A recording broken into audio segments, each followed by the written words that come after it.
All right, guys, we're here in Monticello, Virginia, at the burial site of the third president of the United States, Thomas Jefferson. We're here in his yard. I was not expecting to tour his house, but we toured his house. And I thought it was just a drive-up cemetery, but we actually got to go back to the graveyard back here. So I heard the cemetery is actually still owned by the Jefferson family to this day. It wasn't actually taken over by the historic stuff. So Jefferson was born on April 13th, 1743. He's most famous for being the guy who wrote the Declaration of Independence. He was there on July 4th, 1776. Benjamin Franklin, John Adams, and two other men were there and wrote that document that basically made the United States an independent country. Obviously, we still had to win the Revolutionary War. So he was busy with all the politics, and during the Revolutionary War, he wasn't really fighting. As you can see here, they still bury people here. Just died in 2013. So yeah. So Thomas Jefferson, he was 1, 2, and 3. He was the first Secretary of State under George Washington. He was the second Vice President under John Adams, and then he was the third President. So third President, second Vice President, first Secretary of State. So yeah, that house back there, he died on July 4th, 1826, which is two crazy things. So it was the 50th anniversary of the Declaration of Independence, which was wrote on July 4th, 1776, and he died on July 4th, 1826. It was also the same day as John Adams, who was actually like his all-time rival. And they both died on the same day. The same day! July 4th, 1826. What are the odds of that? He was like in his 80s. But Jefferson was Secretary of State under George Washington. He chose him to be the first Secretary of State. He was part of the anti-federalists, which meant that he wanted the states to have more power over the federal government, over the Federalists. And the leader of that was Alexander Hamilton, who was the Secretary of the Treasury. But in 1796, he ran for president against John Adams. And back then, there was no running mates. So the first person who won was president, and the person that got second was vice president. So John Adams won, but Jefferson got second place, so he became vice president, and they hated each other, which was horrible.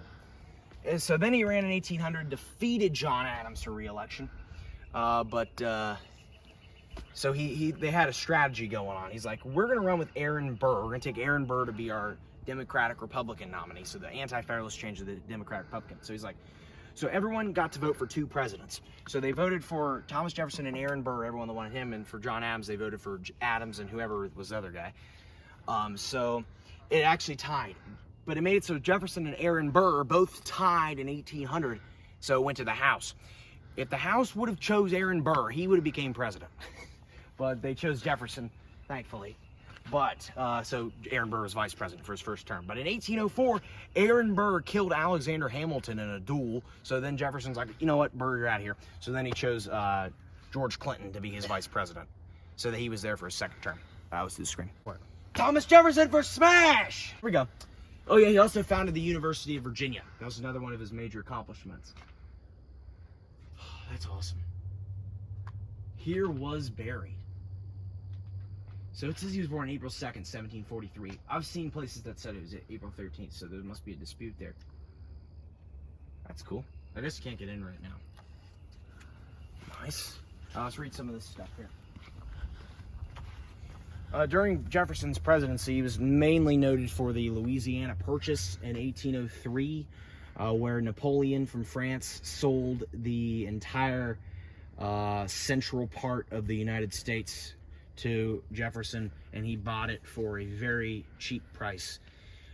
So all the states out there he got. Also, he was the guy who issued the Embargo Act of 1807, which made it illegal for countries to ship products to the U.S., which really hurt the economy for a while.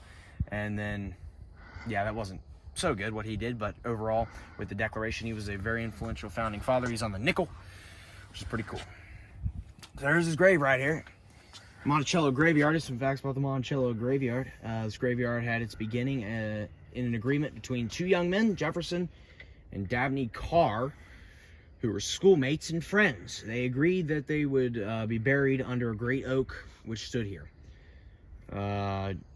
Carr married Jefferson's sister and died in 1773, and his was the first grave in the site, which Jefferson laid out as a family burying ground. Jefferson was buried here in 1826 when he died. The present monument is not the original designed by Jefferson, but a larger one erected by the United States in 1883. This base covers the graves of Jefferson, his wife, his two daughters, and the governor of Randolph, or the governor Thomas Randolph, and his son-in-law. The graveyard remains the property of Jefferson's descendants and continues to be a family burying ground. So they still bury people. As you can see over there, someone that died in 2013 buried here. So to this day. Oh my God, that person was born in 1720, new record. Let's go. That beats my last record for cemeteries. My oldest was 1722, and that's 1720. Heck yeah, man. Born in London, 1720, so George I was king back then. Peter Jefferson. Oh, that's what they said, died in 1776. That's when they died, my God. Born in 1720. So, with that, thank you guys for watching. Be sure to comment, like, subscribe. I'll see you guys next time. Goodbye. Wah!